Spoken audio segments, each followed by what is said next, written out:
Commander Jake Murphy stared at the screen in front of him. The green dots showed nothing but empty space and distant stars. He had been watching the same view for 3 hours now. His patrol ship, the Stellar Dawn, moved slowly through the dark, between worlds. "Sir, we have something," said Lieutenant Nina Rodriguez from her station. Her fingers moved quickly over the control panel. "Unknown contact approaching from Sector 7. Jake walked over to her station. The screen showed a single red dot moving toward them. It was moving fast, too fast for most ships he knew. "What kind of ship is it?" Jake asked. Nina shook her head. "I don't know, sir. It's not in our database. The computer can't identify it." Jake felt his stomach tighten. In 20 years of service to the Valtharian Empire, he had never seen a ship that wasn't in the database. Every vessel in the galaxy was registered. Pirates, merchants, military ships, even old cargo haulers. All of them were known. "How fast is it moving?" he asked. "Too fast, sir. Our best ships can't move that fast in normal space." Jake looked at the red dot. It was getting closer. In 15 minutes it would reach them. "Try to contact them," Jake ordered. Nina pressed buttons on her communication panel. "Unknown vessel. This is Imperial Patrol Ship Stellar Dawn. Please identify yourself and state your purpose." They waited. No answer came. Nina tried again. "Unknown vessel, you are entering Imperial space. You must identify yourself or we will consider you hostile." Still nothing. Jake walked back to his command chair. His crew of 30 men and women watched him, waiting for orders. They had trained for this moment, but it felt different now that it was real. "Battle stations," Jake said quietly. Red lights began to flash throughout the ship. The crew moved to their positions. Weapons came online. Shields powered up. Far away in space, the unknown ship continued toward them. Captain Alex. Carter sat in his chair on the bridge of the Independence. Around him, his crew worked at their stations. The ship was smaller than most military vessels, but it was built with the best technology Earth could provide. "They're trying to talk to us, Captain," said Danny Walsh, the communications officer. Alex nodded. "I heard. Maintain radio silence." "Sir, they've gone to battle stations," said Lisa Bennett from the pilot's seat. "Their weapons are powered up." Alex looked at the main screen. The Imperial ship was still far away, but it was pointing its weapons at them. He had expected this. The mission briefing had warned him that first contact might not go well. "Sam, what's our shield status?" Alex asked. Sam Parker checked his tactical display. "All shields are up, sir. Their weapons won't hurt us much." Alex hoped that was true. The Independence had been built with technology no one in this galaxy had ever seen. But they were still just one ship against an entire empire. "Lisa, maintain course and speed," Alex ordered. The young pilot nodded. She had been nervous when they left Earth 6 months ago. Now she looked calm and ready. Back on the Stellar Dawn, Jake watched the unknown ship get closer. It hadn't slowed down. It hadn't changed course. It just kept coming straight at them. "Sir, should we fire a warning shot?" asked his weapons officer. Jake thought about it. Imperial law was clear. Unknown ships that refused to identify themselves were to be stopped, but something felt wrong about this situation. "Not yet," Jake said. "Nina, try one more time." Nina opened the channel again. "Unknown vessel, this is your final warning. Stop your ship and prepare to be boarded, or we will open fire." The red dot on the screen kept moving toward them. Jake's hands gripped the arms of his chair. In his 20 years of service, he had never faced a situation like this. Pirates usually ran when they saw an Imperial ship. Rebels at least tried to talk, or surrender. This ship did neither. "Sir, it's almost in weapons range," said the tactical officer. Jake looked around his bridge. His crew trusted him to make the right choice. But what was the right choice here? "Sir," Nina said suddenly, "I'm picking up something strange." "What is it?" "The ship's design. I've never seen anything like it. It's not Valtharian. It's not from any species I know." Jake felt a chill run down his back. "Show me." The main screen changed to show a picture of the approaching ship. It was sleek and white, with lines that curved in ways Imperial ships never did. It looked almost organic, like it had grown instead of being built. "What kind of technology is that?" whispered one of the crew members. Jake didn't answer. He couldn't answer. He had never seen anything like it either.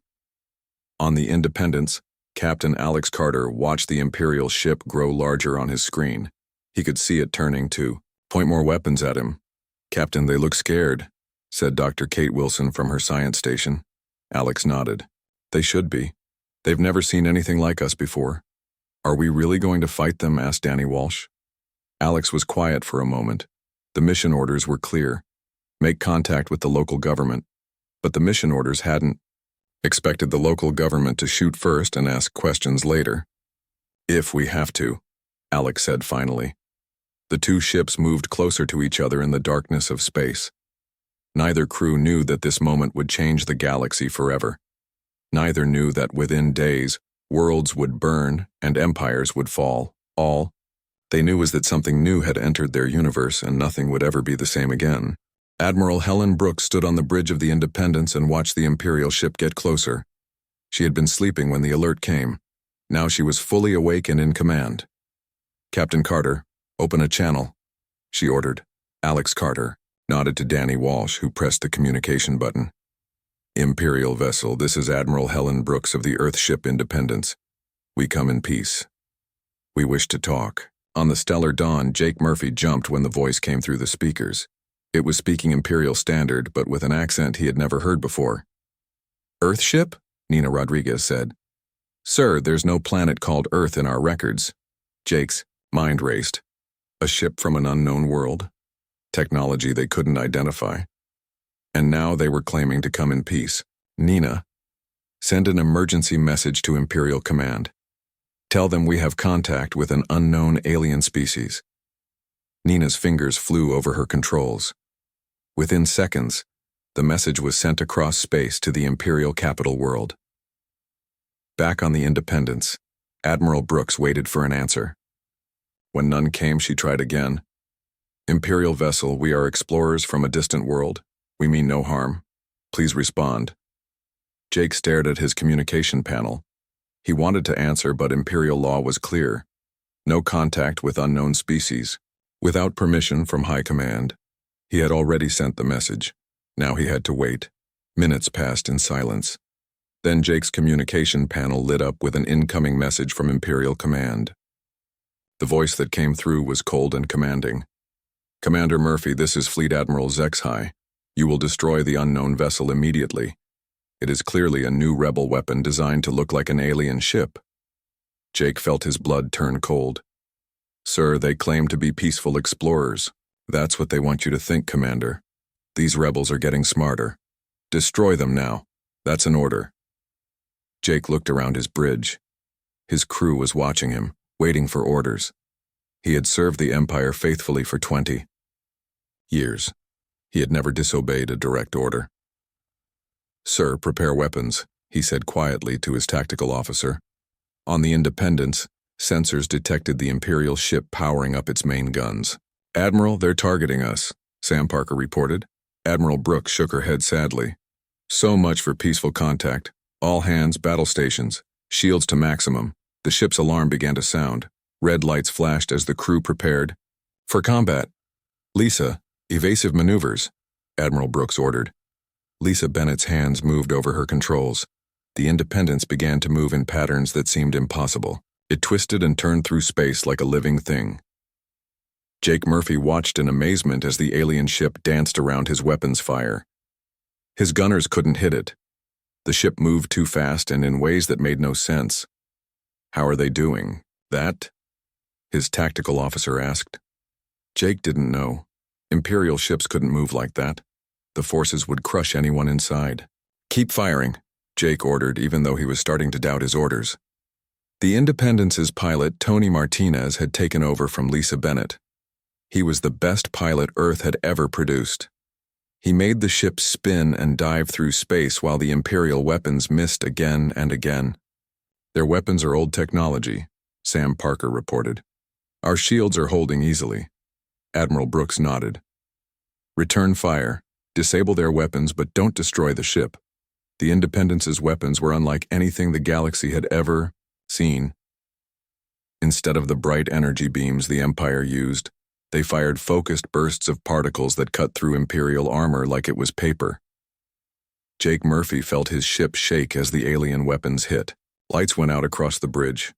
His weapons officer looked up from his panel with wide eyes. "Sir, our main guns are offline. They cut right through our armor." Jake stared at his tactical display. The alien ship had destroyed his weapons without damaging anything else. That kind of precision was impossible with Imperial technology.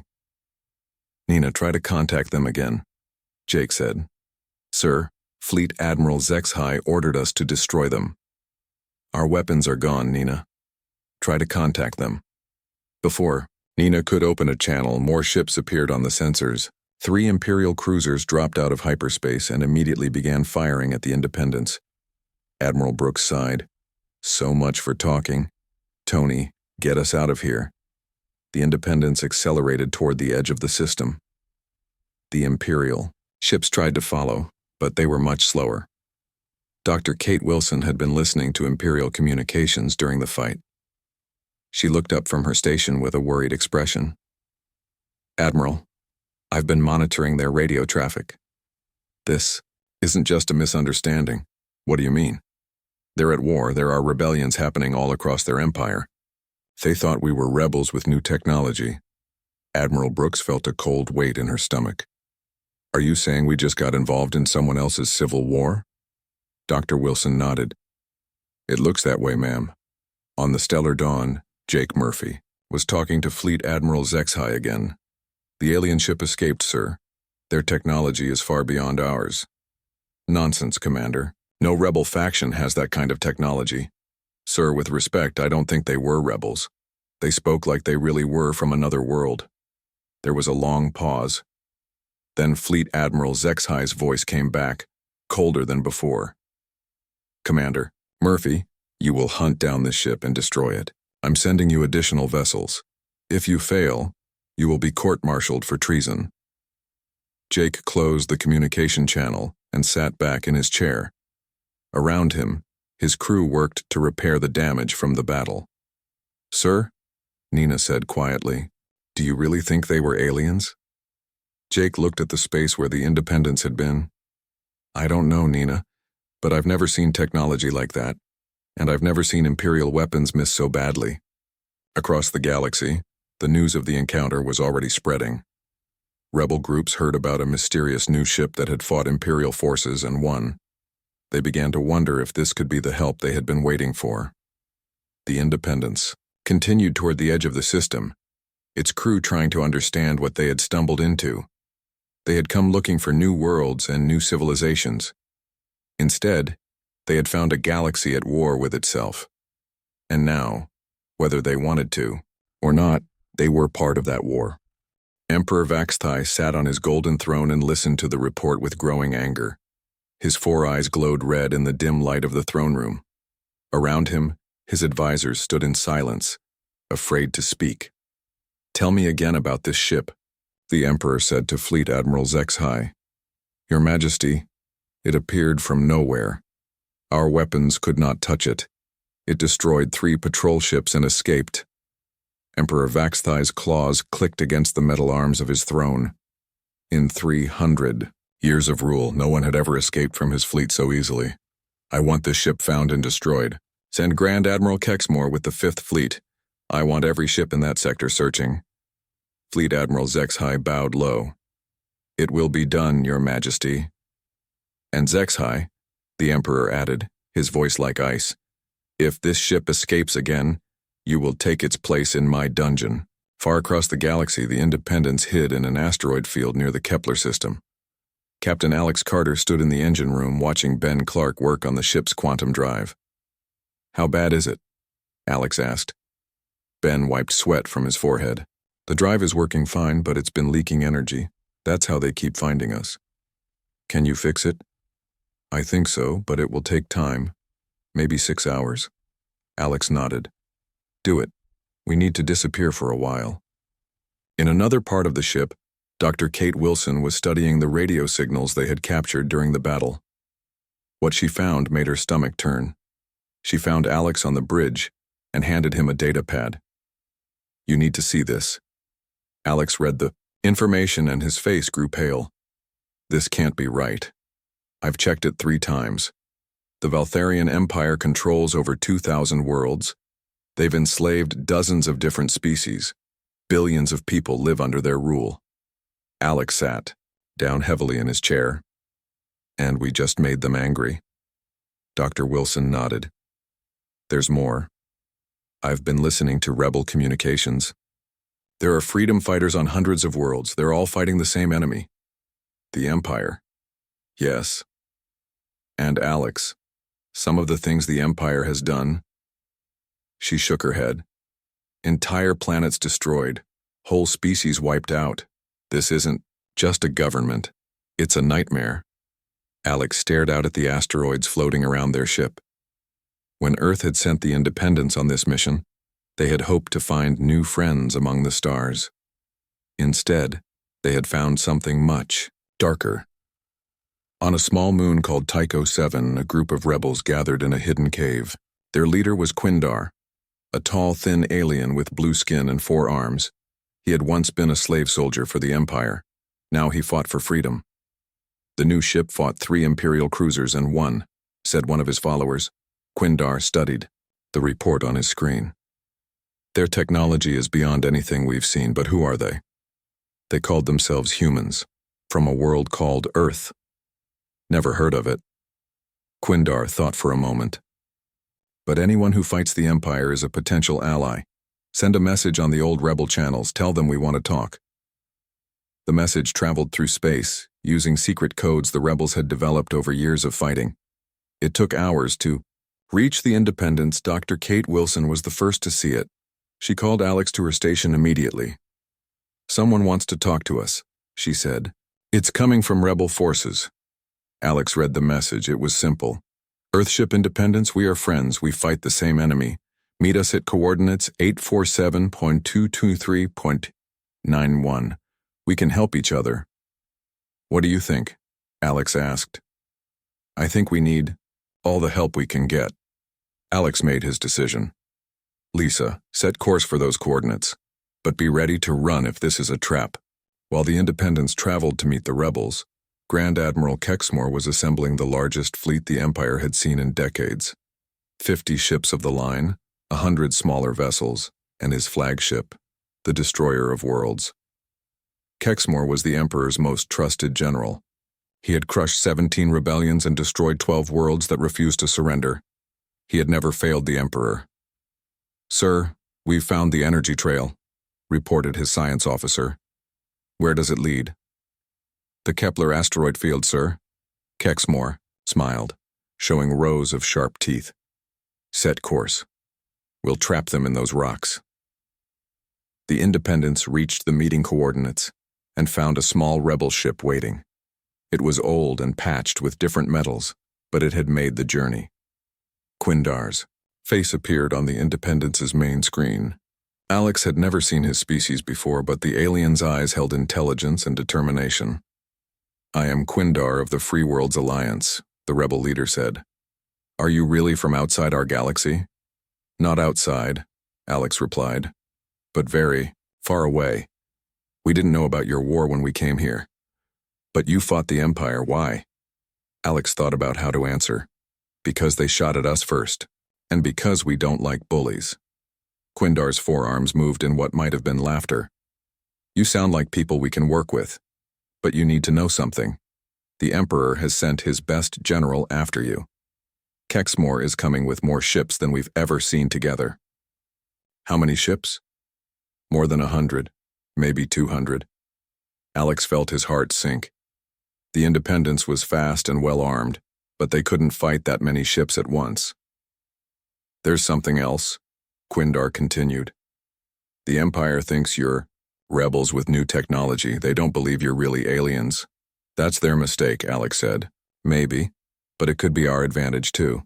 If you're willing to help us, we can show the galaxy that the Empire can be beaten." Alex looked around his bridge. His crew was listening to every word.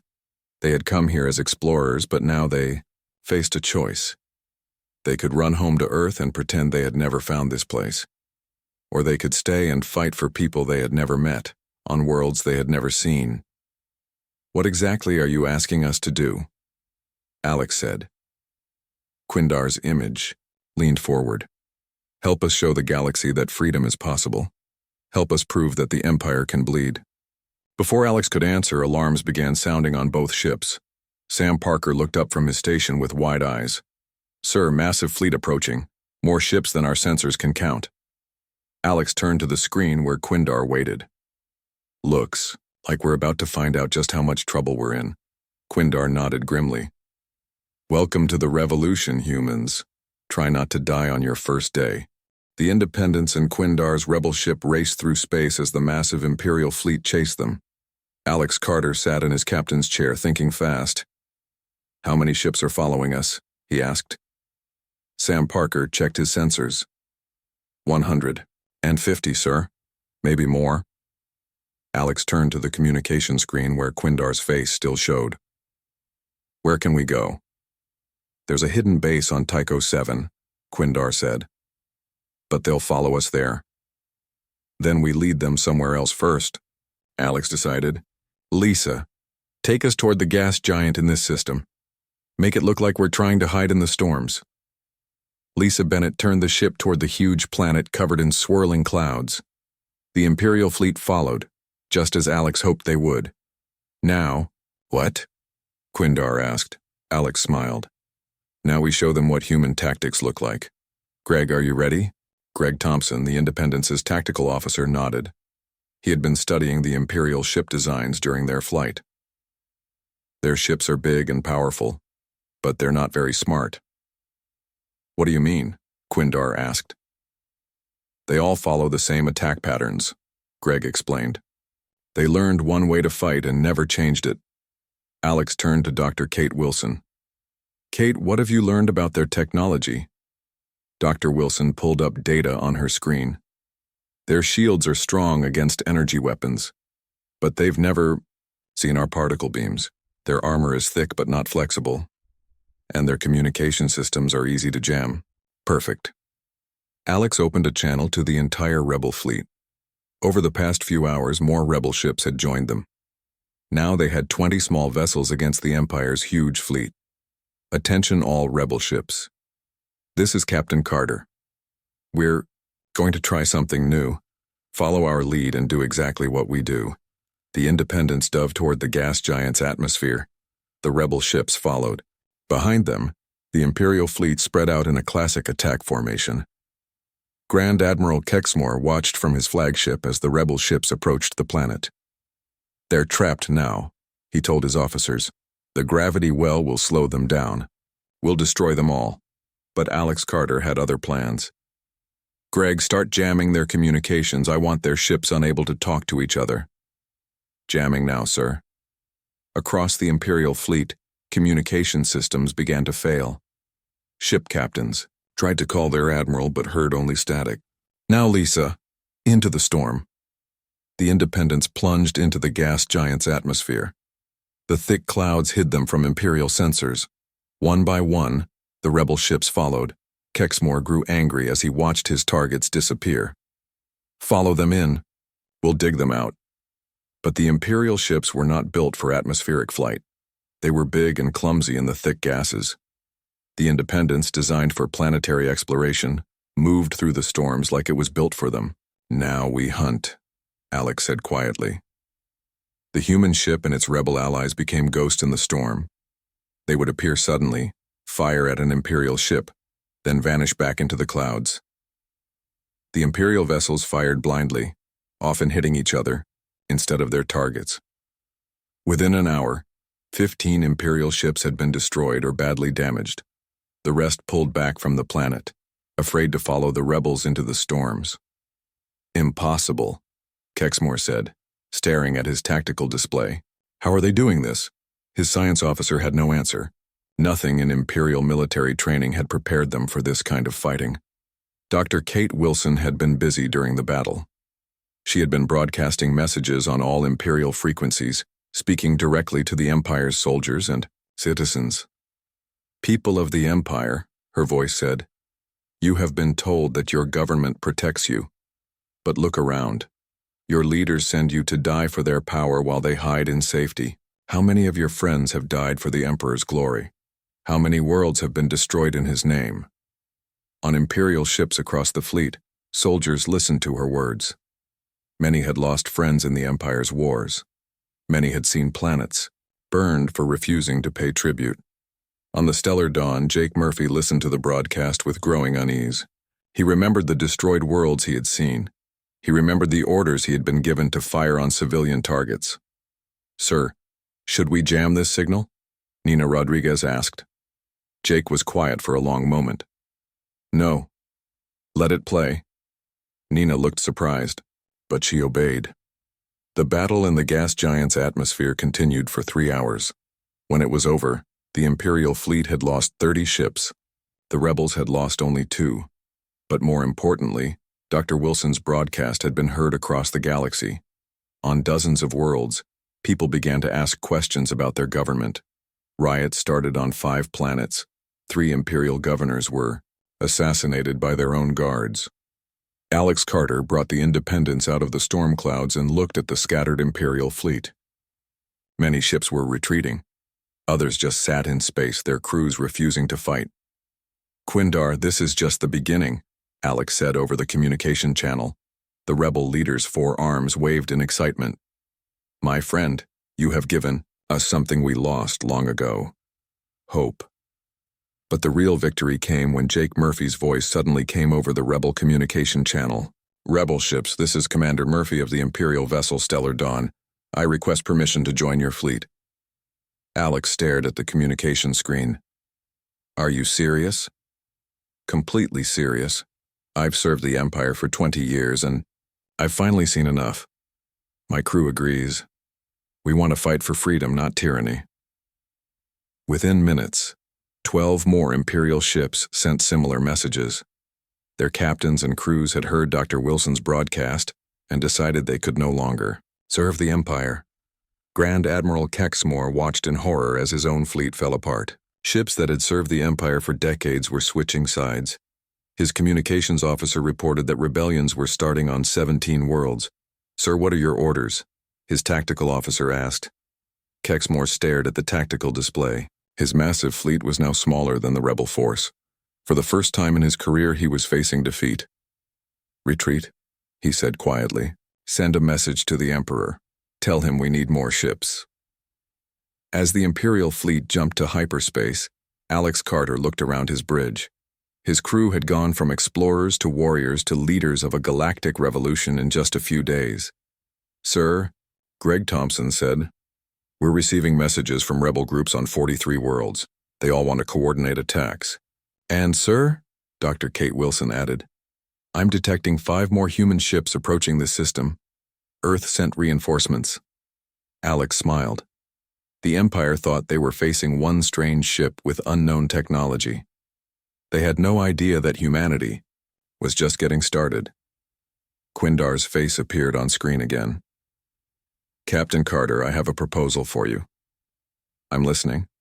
"There's an Imperial prison complex called Gamma 9. They hold political prisoners from dozens of worlds. Leaders who could help organize the rebellion. If we could free them, we could turn this revolution into a real war," Alex finished. "Exactly. But it's heavily defended. We'd need someone with your tactical skills to plan the attack." Alex looked at his crew. They had come to explore strange new worlds. Now they were planning to break into an Imperial prison to free alien political prisoners. "When do we start?" Alex asked. 5 human ships hung in space near the rebel base on Tycho 7. The Independence, Liberty, Freedom, Justice, and Hope had come from Earth with orders to help their fellow humans. Now they were preparing to attack the most heavily defended prison in the galaxy. Captain Alex Carter stood in the command center with the other human captains: Steve Gordon from the Liberty, Michelle Roberts from the Freedom, Pete Adams from the Justice, and Captain Linda Hayes from the Hope. All studied the holographic display of prison complex Gamma 9. "The prison sits on an asteroid," Alex explained. 300 guard ships surround it. Energy shields protect the entire complex. No one has ever escaped from Gamma 9. Until today, said Steve Gordon with a grin. Quindar and the other rebel leaders watched the humans plan their attack. Elder statesman Polwek, recently freed from a smaller prison, shook his gray head in amazement. You really think 5 ships can defeat 300? Polwek asked. Not 5 ships, Alex corrected. 5 human ships. There's a difference. Dr. Karen Lewis, the chief scientist aboard the Liberty, had spent days studying Imperial prison technology. Their shield generators are old, she reported. If we hit them with concentrated particle beams at exactly the right frequency, we can overload the entire system. How long will that take? Michelle Roberts asked. 30 seconds, maybe 40. That's all we need, Alex said. Greg, explain. The attack plan. Greg Thompson stepped forward. The tactical officer had become the unofficial war planner for the human fleet. We hit them fast and hard. The Liberty and Hope will target the shield generators. The rest of us go straight for the prison complex. Once the shields are down, we have maybe 10 minutes before Imperial reinforcements arrive. 10 minutes to free thousands of prisoners, Pete Adams said. This should be interesting. The attack began at dawn local time. The 5 human ships dropped out of hyperspace right on top of the prison complex. Imperial guards had never seen ships appear so close to their station. All Imperial vessels, this is Captain Alex Carter of the human fleet. Surrender now and you will not be harmed. The Imperial response was immediate. 300 ships opened fire at once. Energy beams filled space like a deadly light show. But the human ships moved like dancers. They spun and twisted through the weapons fire, their advanced engines allowing maneuvers that seemed impossible. Imperial gunners tried to track targets that changed direction faster than their weapons could turn. The Liberty and Hope reached the shield generators. Dr. Karen Lewis had calculated the exact frequency needed to overload the prison's defenses. Both ships fired their particle beams at the same moment. The prison's shields flickered and died. Shields down, Steve Gordon reported. You have your 10 minutes. The Independence, Freedom, and Justice dove toward the prison complex. Imperial guards inside the facility panicked as human soldiers beamed directly into their control rooms. Ben. Clark led a team of engineers through the prison corridors. They had studied the layout for days and knew exactly where to go. Prison doors began opening as the human team disabled the security systems.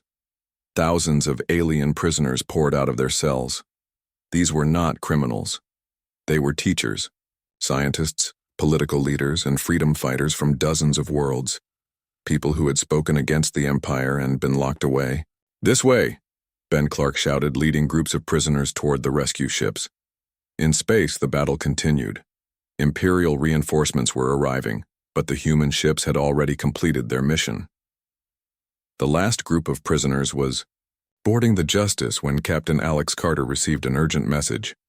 Alex, this is Admiral Brooks on Luna Base, came the voice from Earth. We're receiving reports from across the galaxy. Rebellions are starting everywhere. The Empire is falling apart.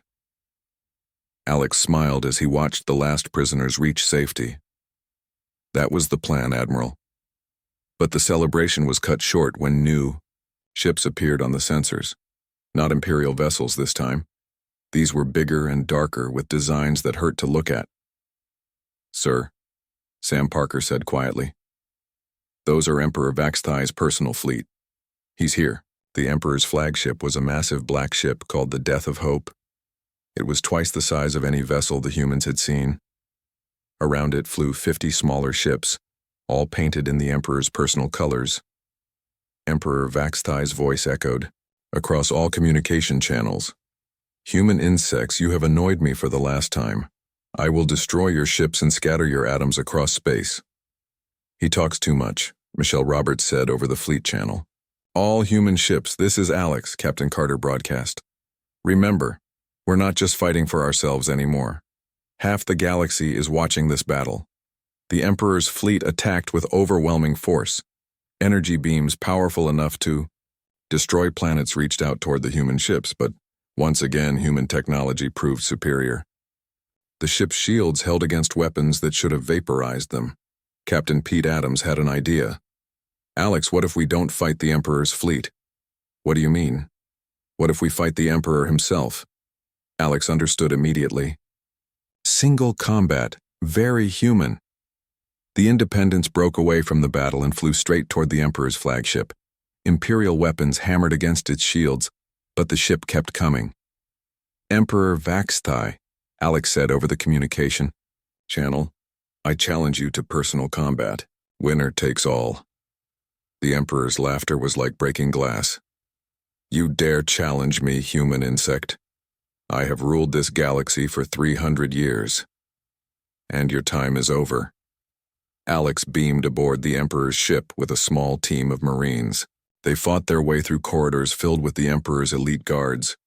Human weapons and training proved superior to Imperial technology. Finally, Alex stood in the Emperor's throne room. Vaxthai was 9 feet tall with 4 arms and claws like knives. He had killed hundreds of challengers over the centuries. You are brave for an insect, the Emperor said, but bravery will not save you. The fight was brief but violent. The Emperor was strong and fast, but Alex was smarter. He used the alien size against him, staying mobile and striking at weak points. When Vax and I lunged with all 4 arms, Alex ducked under the attack and struck with his energy blade. The Emperor fell to his knees, then collapsed. 300 years of tyranny ended in a single moment. Across the Imperial fleet, ships began surrendering. Without their Emperor, the Imperial commanders had no will to fight. Jake Murphy, now flying with the rebel fleet, opened a channel to all Imperial vessels. This is Commander Murphy to all Imperial ships. The Emperor is dead. The old empire is finished. But we can build something better. Something free. One by one, Imperial captains began switching sides. Some ships fled toward distant star systems. Others joined the growing rebel fleet. Within hours, rebellions erupted on every Imperial world. Governors were overthrown. Slaves were freed. The Valtharian Empire, which had ruled the galaxy for 1,000 years, crumbled in a single day. 6 months later, Captain Alex Carter stood on the observation deck of the new orbital station above Earth. Through the windows, he could see ships from dozens of different worlds. They had come to Earth to thank humanity for showing them that freedom was possible. The new Galactic Federation is working well, Quindar said, joining Alex at the window. The former rebel leader now served as the Federation's first president. It's not perfect, Alex replied, but it's better than what came before. Much better. And it's all because you humans refuse to mind your own business. Alex laughed. We never were very good at that. Dr. Kate Wilson approached with a data pad. Alex, we're receiving signals from 3 more galaxy clusters. They want to know about this thing called democracy. Alex looked out at the stars. Humanity had come to explore strange new worlds and seek out new civilizations.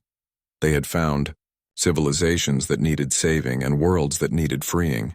Looks like we have more work to do, Alex said. The human fleet prepared for another journey into the unknown. But this time, they would not travel alone.